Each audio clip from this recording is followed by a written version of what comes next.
अस्सलाम वालेकुम। आज हम पढ़ेंगे barrier to communication. Barriers to communication जैसा कि नाम से जाहिर है, बैरियर्स सबसे पहले तो इस पे काबू पाने के लिए ये आइडेंटिफाई करना ज़रूरी है कि बैरियर है क्या। कम्युनिकेशन जो है is about overcoming barriers. So state all the barriers that you can think of that impact on your day to day communication. कितने बैरियर्स आपके कम्युनिकेशन में इम्पैक्ट करते हैं, पहले तो उसे एक जगह लिख लें, उन्हें अलाइन कर लें ताकि आपको पता चले कि आपकी कम्युनिकेशन में जो रुकावट आ रही है, जो थ्रू नहीं हो रही, जो वर्क नहीं कर रही, उसकी वजह क्या है। ये सबसे पहला काम आपके करने का ये है। Communication is the art of transmitting knowledge, ideas, information and thought from one person to another. यह कम्युनिकेशन। अब ये ट्रांसफर कैसी होनी चाहिए? Transfer should be such that the receiver, आप जिसके साथ गुफ्तगू कर रहे हैं, understands the meaning and the intent of the message and give proper feedback. दो काम वो करेगा आपका रिसीवर। आपके जो मैसेज आप उसे दे रहे हैं उसके मीनिंग्स को समझता है, समझ रहा है, और आपकी इंटेंट, पर्पस, मकसद मैसेज का वो समझ रहा है और फीडबैक दे रहा है। उसे कोई हर्डल्स तो नहीं आ रही, कोई ऐसी हर्डल्स तो नहीं आ रही किसी नॉइज की वजह से जो आप क्रिएट कर रहे हैं। नॉइज ज़रूरी नहीं है आउटसाइड हो, आपके अल्फाज भी नॉइज क्रिएट कर सकते हैं, उसके ईगो को, उसके एटीट्यूड को, उसके फीलिंग्स को हर्ट करके। इट मीन्स कि आपके इंटेंट ऑफ द मैसेज वो समझ गया और वो फीडबैक नहीं देगा। अब बैरियर्स देखिए कि बैरियर्स कौन कौन से हैं। 3 लेवल्स ऑफ बैरियर्स हैं कम्युनिकेशन में होते हैं। Noticing is done with the senses. आपको नोटिस कोई बंदा करता है तो ये फिजिकल लेवल है। अंडरस्टैंडिंग जो है वो लेवल ऑफ इंटेलिजेंस है। एक्सेप्टेंस है, आपको एक्सेप्ट करना, आपके मैसेज को एक्सेप्ट करना, उसको समझ लिया और उसको कबूल कर लिया जो कुछ आप कह रहे हैं, ये इमोशनल लेवल है। Anything that hinders the process of communication at any of these levels is barrier. Barriers to communication, इनकी डेफिनेशन क्या है? Aspects हैं ये और conditions हैं ये that interfere the effective exchange of ideas and thoughts. मतलब कहने का ये कि ये वो हालात हैं, वो शराइत हैं जो आपके एक्सचेंज ऑफ थॉट में इंटरेस्ट क्रिएट करते हैं, इसीलिए इसको बैरियर कहा जाता है। बैरियर की क्लासिफिकेशन हम करें तो बड़ी बड़ी क्लासिफिकेशन क्या है? फिजिकल बैरियर, सिमेंटिक, उसको लैंग्वेज बैरियर कहते हैं, सोशल बैरियर, साइकोलॉजिकल बैरियर जिसको सोशियो साइकोलॉजिकल बैरियर्स कहते हैं, organisational barriers, cross cultural barriers, एक कल्चर से दूसरे कल्चर, एशियन से यूरोपियन कल्चर, ये क्रॉस कल्चरल है। नॉइज क्या है? फिजिकल नॉइज क्या है? आउटसाइड डिस्टर्बेंस, बाहर से कोई आवाज इतनी है, शोर इतना है, वो आपको चीज में समझने में मुश्किल पैदा हो रही है, उसको डिस्टर्बेंस। साइकोलॉजिकल नॉइज क्या है? कि आप अंदर से कोई परेशान है और उसकी वजह से आप सही तौर पर अटेंड नहीं कर रहे, तो ये भी आपकी कम्युनिकेशन में बैरियर है। रिटन नॉइज क्या? आपने लिखा ही इतनी गंदी राइटिंग में है, इतनी बुरी राइटिंग में है, या टाइपिंग में है लिखा है, तो टाइपिंग इतनी मिस्टेक्स हैं, उसमें टाइपिंग के मिस्टेक्स हैं, तो ये भी पढ़ने वाले को ये भी एक बैरियर है। वो उस पर जो है ना अंडरस्टैंड करने की बजाय जो है वो एक गुस्से में आ जाएगा, उसको समझने से पहले ही वो आपका बैरियर क्रिएट हो जाएगा, आपकी हैंड राइटिंग। विजुअलाइज क्या है? विजुअलाइज आप लेट आए हैं तो आप जो मर्जी बॉस को कह लें, वो बॉस जो है पहले आपकी रीजन सुनने से पहले वहाँ पे शाउट करना शुरू कर देगा, तो ये भी एक बैरियर है जो कम्युनिकेशन में बहुत बड़ा आता है। टाइम एंड डिस्टेंस जो है, इम्प्रॉपर टाइमिंग पे आप किसी को फोन कर लें तो वो आपको आपका मुद्दा या आपका मकसद सुनने से पहले ही शाउट करना शुरू कर देगा, ये भी बैरियर है। अब मीडियम ऑफ कम्युनिकेशन बहुत सारे ऐसा होता है कि हम फोन सुन रहे हैं, सिग्नल्स नहीं आ रहा है, या बेसमेंट में है या ऊपर किसी ऐसी जगह पे है जहाँ पर नेटवर्क की फैसिलिटीज नहीं है, या डिफेक्टिव है, या वॉइस उसमें से कट के आ रही है, तो ये भी। अब मैकेनिकल ब्रेकडाउन आपकी जो है वो उस वजह से शोर क्रिएट हो रहा है, तो डिस्टेंस ज़्यादा होने की वजह से या ऐसी जगह पे होने की वजह से, तो ये सारे के सारे जो हैं वो बैरियर प्ले करते हैं।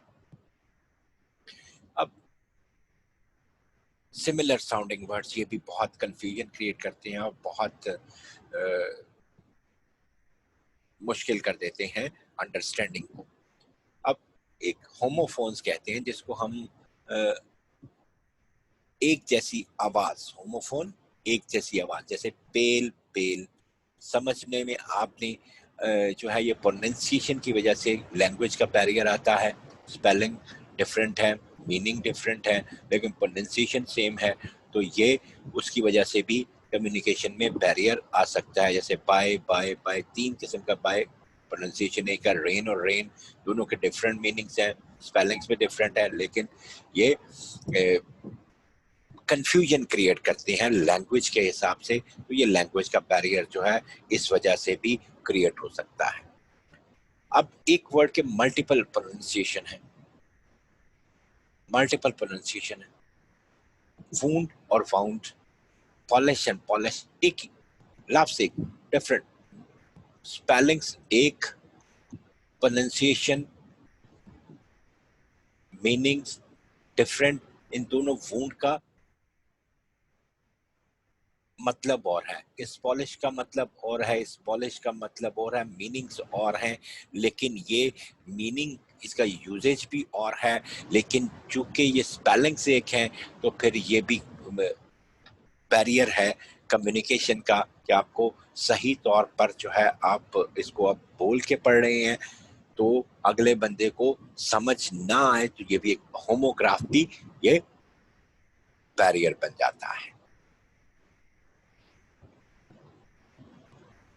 अल्फाज के होमोनिम जिसको कहते हैं, एक लफ्ज के मल्टीपल मीनिंग्स हैं, गिव टेक, मल्टीपल मीनिंग्स है इनके। ये डेजर्ट, डेजर्ट और डेजर्ट, ये डिजर्ट है, ये भी डिजर्ट है, ये क्लोज और क्लोज, होमोनिम्स जो हैं ये भी आपके लैंग्वेज में एक बहुत बड़ा बैरियर का काम करते हैं।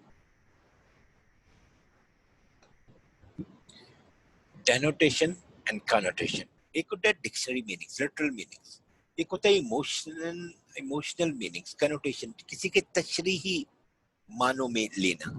कभी भी अपनी बोलते हुए अपनी समझ, अपनी वर्ड्स के साथ एसोसिएशंस और इमोशंस को अल्फाज के साथ अटैच मत कीजिए। उसके वही मीनिंग जो डिक्शनरी में दिए गए हैं, वही लिटरल मीनिंग जो है उसी में आप उसको इस्तेमाल करें। ये आप इमोशनल जब उसका इस्तेमाल करेंगे तो वो अगले बंदे के हाँ वो मफहूम नहीं होगा जो आपके हाँ वो मफहूम है। जैसे ऑनेस्ट, नोबल, सिंसियर, ये इनके जो वो आप ऑनेस्ट जो है, नोबल को हमारे यहाँ शरीफ आदमी को बुज़दिल से तशरीह दी जाती है, ऑनेस्ट को स्लो से तशरीह ऐसे दी जाती है। सिंसियर है लेकिन इसको इनकम्पिटेंट कह दिया जाता है कि सिंसियर तो है लेकिन इनकम्पिटेंट है। The give off chief stuff, all this shop they sell things cheap. अब ये सस्ती, इसका मतलब सस्ती, और चीप स्टफ, यहाँ पे चीप स्टफ क्या है, सस्ती दोनों। जो अगर तो यहाँ पे इसने बुरे के माने में लिया है तो बुरे के माने में लेके ये कनोटेशन की उसने की है, उसने इसके लिटरल मीनिंग्स में इसको नहीं लिया। अब आप इसको सस्ते के माने में कोई बंदा ले ले तो वो उसके लिए ये बैरियर हो जाएगा अंडरस्टैंडिंग में, उसको सही तौर पर समझ नहीं सकेगा।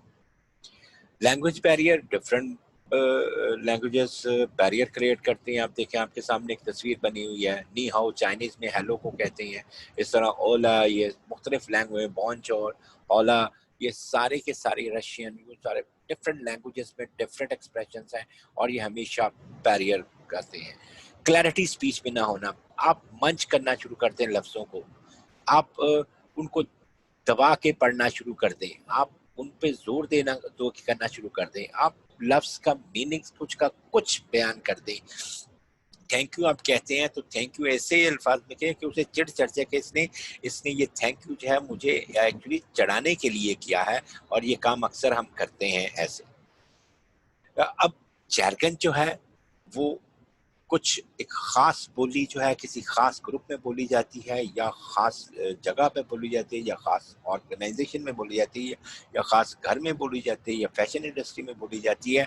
वो लैंग्वेज आप आम तौर पर उनका आम आदमी को उसका मफहूम नहीं पता होता, वो जब बोलना शुरू कर देंगे तो वो लोगों को समझ नहीं आएगी, ये भी एक बैरियर बन जाएगा। आप स्पेसिफिक नहीं होते, क्लैरिटी के लिए स्पेसिफिक होना बहुत जरूरी है। ये 7 C's का एक प्रिंसिपल ऑफ इफेक्टिव राइटिंग है कि आप स्पेसिफिक हो। जितने कम अल्फाज आप इस्तेमाल करेंगे और उनको डिक्शनरी बेस्ड अल्फाज इस्तेमाल करेंगे, आप उतने ही क्लियरली आप दूसरे को बयान कर देंगे।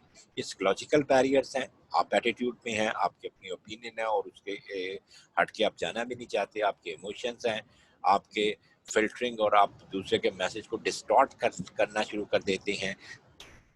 स्टेटस डिफरेंस है आपका, एक गरीब आदमी वही लफ्ज कहता है या अमीर आदमी भी कहता है, एक बहुत बड़ा सरकारी अफसर जो कुछ कह रहा है और दूसरा आम आदमी कह रहा है। तो अटेंशन स्पैन, कोई अटेंड कर रहा है या नहीं कर रहा, सुन रहा है या नहीं सुन रहा, या आपने माइंड क्लोज कर लिया है, आपकी एक ओपिनियन बनी हुई है, आपको जो मर्जी जितना मर्जी समझाया जाए वो आप उसको ओपन नहीं करते। यही सियासत हमारी में हो रहा है और यही मजहब में हो रहा है। हमारा फील्ड ऑफ एक्सपीरियंस जो है ये भी बैरियर बन जाता है। मेरा एक्सपीरियंस कुछ और है, आपका कुछ और है, तो दोनों के एक्सपीरियंस मुख्तलिफ हैं। ये साइकोलॉजिकली मैं अपने आप को सुपीरियर समझना शुरू कर दूं या दूसरे को इन्फीरियर समझना शुरू कर दूं, तो इससे भी जो है मैं अपनी बात दूसरे तक नहीं पहुंचा सकूंगा, इससे भी ये बैरियर आ जाएगा। क्रॉस कल्चर बैरियर क्या है? सबसे बड़ा बैरियर लैंग्वेज है। सबसे बड़ा बैरियर लैंग्वेज है क्रॉस कल्चर में, कि जब आप किसी की लैंग्वेज नहीं समझते तो फिर उसको भी समझना मुश्किल हो जाता है, और उसको सही तौर पर बात पहुंचाना, जो आप समझ रहे हैं वैसे अल्फाज इस्तेमाल करना जैसे आप अपनी ज़ुबान में करते हैं, उसकी ज़ुबान में वैसे इस्तेमाल करना है अपने इमोशंस बयान करने के लिए या अपना एक्सपीरियंस बयान करने के लिए, it becomes very difficult. Values आपकी और हैं, दूसरे बंदे की और हैं, वो किसी और फ्रेम ऑफ माइंड में है, आप किसी और फ्रेम ऑफ माइंड में है, आपकी ब्रॉटअप कहीं पे कैसी हुई है, उसकी ब्रॉटअप कैसी हुई है, आपके घरों में कौन सी वैल्यूज चेरिश की जाती हैं। ऑनेस्टी जो है, दूसरे के घर में ऑनेस्टी नहीं की जाती। आपके घरों में घर में चोरी को बहुत बुरा समझा जाता है, दूसरे के घर में चोरी को कोई इतना बुरा नहीं समझा जाता। इस तरह यूरोप की वैल्यूज, हमारी वैल्यूज, इन सब वैल्यूज में जमीन आसमान का फर्क आ जाता है, तो ये भी एक बैरियर बन जाते हैं। कॉन्सेप्ट ऑफ स्पेस हमने नॉन वर्बल कम्युनिकेशन में पढ़ा कि एक बंदे का दूसरे से फासला कितना होना चाहिए, ये नॉट ओके, लेकिन लोग इतना जो है वो आ जाते हैं आपके करीब, आपके कान में आके शाउट करना शुरू कर देते हैं, तो ये भी एक बैरियर बन जाता है। अब बाहर यूरोप में इसका कॉन्सेप्ट ऑफ स्पेस जो है और है, और हमारे यहाँ और है। जेस्चर्स भी, आपके जेस्चर्स बाज़ जो है, नॉन वर्बल कम्युनिकेशन में हमने इसे पढ़ा कि जेस्चर्स भी, नॉड कर रहा हूँ मैं और अल्फाज इस्तेमाल नहीं कर रहा, उस नॉडिंग का वो मतलब कुछ और समझ रहा है लेकिन मेरा उससे मुराद कुछ और है, तो जेस्चर्स भी बाज़ जो है ये बैरियर बन जाते हैं। कल्चर बैरियर क्या है? The way we think and behave, they can be seen as both shaping and being shaped by our established pattern of communication। हमारे established जो customs बन जाती हैं, जो convention बन जाती हैं, जो रवायात बन जाती हैं, वो हमारे अंदर जब हो जाते हैं तो वो अंदर तक चली जाती हैं, इम्बाइब हम किए होते हैं, वो अंदर इनग्रेन्ड हो जाती हैं। तो वही फिर जो है हमारे बिहेवियर में भी वही आती हैं। Nations, occupation, organization, teams and other social grouping all share a tendency to develop distinctive culture। ये सारी मिलकर क्या कहते हैं, एक कल्चर बनाते हैं। तो कल्चर से कल्चर हमेशा वैल्यूज जो कि डिफरेंट होती है, थिंकिंग डिफरेंट होती है, पैटर्न डिफरेंट होता है, लाइफस्टाइल डिफरेंट होता है। तो ये सारी चीजें मिलके आपको डिस्टिंक्टिव बीइंग बनाते हैं। तो डिस्टिंक्टिव एक बीइंग दूसरे बीइंग से जब गुफ्तगू करता है तो बहुत सारे ऐसे बैरियर आ जाते हैं जिसको क्रॉस करना जो है वो खासा मुश्किल हो जाता है और कम्युनिकेशन जो है वहां पर आके रुक जाती है। अब देखिए आइसबर्ग मेटाफर कल्चर क्या है, ये आइसबर्ग कहा जाता है, ये ऊपर टिप ऑफ द आइसबर्ग है जिसको हम ईडीएम के तौर पर भी यूज करते हैं। इसमें बहुत सारी थोड़ी चीजें हैं ऊपर। अब देखिए इसके नीचे इस कल्चर को बनाने के लिए कितनी values, concept of self, journal world view, concept of beauty, child raising, understanding importance, nature of friendship, concept of personal space, rules of social etiquettes, religious belief, work ethics, concept of leadership, fairness, modesty, ये सारे मिलकर ये आपका 90%, 99% ये है। और ऊपर जो नजर आ रहा है इनके नीचे आपकी शख्सियत बनाने वाली, आपके बैरियर्स क्रिएट करने वाली ये चीजें हैं जो आपको सिखा दी गई हैं, आप में इनग्रेड कर दी गई हैं। और उसी वजह से ये ऊपर जो आप शो हो रहे हैं उस वजह से शो हो रहे हैं। और ये सारी चीजें इनग्रेड चुके हो गया। तो इन बैरियर्स को क्रॉस करना जो है, इन बैरियर्स को तोड़ना जो है, इसके लिए बड़ी मेहनत की जरूरत होती है और वो मेहनत कोई भी करने को तैयार नहीं होता।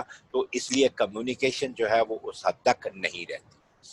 कंक्लूजन क्या है? कंक्लूजन इसके बैरियर्स को कैसे ओवरकम किया जा सकता है। Physical barriers, seating arrangement proper होनी चाहिए, इतना क्लोज नहीं होना चाहिए। विजिबिलिटी और ऑडिबिलिटी, आप जिससे गुफ्तगू कर रहे हैं वो आपके आंखों के सामने भी हो और आपको सही से सुन भी रहा हो। आप जिस एनवायरनमेंट में उससे गुफ्तगू कर रहे हैं वो कंफर्टेबल हो। डिस्ट्रैक्शन जो है आवाज में आ रही है उसको कम से कम करें, मिनिमाइज करें। लैंग्वेज बैरियर कैसे यूज खत्म किए जा सकते हैं? सिंपल लैंग्वेज इस्तेमाल करने से। अपने आप को बहुत अरस्तू समझकर बहुत हैवी वर्ड्स इस्तेमाल ना करें। आपने अगर अपना मैसेज दूसरों तक पहुंचाना है, सिंबल और चार्ट के जरिए, ऑडियो विजुअल एड जैसे मैं आपके सामने प्रेजेंटेशन के जरिए पेश कर रहा हूं, तो चीजें आपके सामने आ रही हैं। आप दूसरों को एक्टिवली लिसन करें, दूसरों को अटेंड और कंस्ट्रक्टिव फीडबैक दें। ये कंस्ट्रक्टिव फीडबैक उसी सूरत में आएगा जब आप उसे एक्टिवली लिसन करेंगे। सोशियो साइकोलॉजिकल बैरियर्स क्या हैं? Calling attention and motivation, motivate करें, ये अगले बंदे को मोटिवेट करें तो आपका और उसका रिश्ता जो है मजबूत हो जाएगा, वो आपकी बात को सुनेगा। असिस्ट करें, अगर किसी को काम नहीं आ रहा, अगर किसी को काम नहीं आ रहा उसे असिस्ट करें, उसकी मदद करें। आपको ज्यादा आता है, जिसको कम आता है उसकी मदद करें और उसके साथ सिंपैथी करें। तो तभी आप सोशली जो है उसके करीब हो सकेंगे और उसके साइकोलॉजिकल बैरियर जो है जो आपकी और उसके सोशल क्लास में है वो खत्म हो सकता है। क्रॉस कल्चर बैरियर्स क्या है? दूसरे लोगों की ट्रेडिशंस को और कस्टम्स को समझेंगे तो फिर ही उसके मुताबिक आप बिहेव कर सकेंगे। और ऑल साइड ऑफ कल्चर, सिर्फ एक नहीं, अंग्रेजों के खिलाफ हम बहुत बोलते हैं, उनकी ऑल साइड ऑफ कल्चर जो है वो आप जब देखेंगे, सुनेंगे, पढ़ेंगे, सोचेंगे और उस पे उसको गहराई से देखेंगे तो फिर आप उनके साथ सही तौर पर बिहेव कर सकेंगे। ऑर्गेनाइजेशन में बैरियर्स कैसे खत्म किया जाता है? स्ट्रक्चर आसान कर दें, ओवरलोड ऑफ इंफॉर्मेशन ना हो, जैसे बहुत इंफॉर्मेशन ने मांग रहे हैं। टारगेट जो है वो सेट करते हुए उसमें फ्लेक्सिबिलिटी के, 1-2 दिन अगर लेट हो गया है या एक बंदा बहुत टाइम पे आ रहा है, 1 दिन लेट हो गया है, तो उसको जो है कभी कभार माफ भी कर देना चाहिए। ये बैरियर्स ऑफ कम्युनिकेशन थे और उनको कैसे किया जा सकता है, ओवरकम कैसे किया जा सकता है, आज का ये टॉपिक था। अगले टॉपिक के साथ इंशाल्लाह हाजिर होंगे। अस्सलाम वालेकुम व रहमतुल्लाहि व बरकातहू।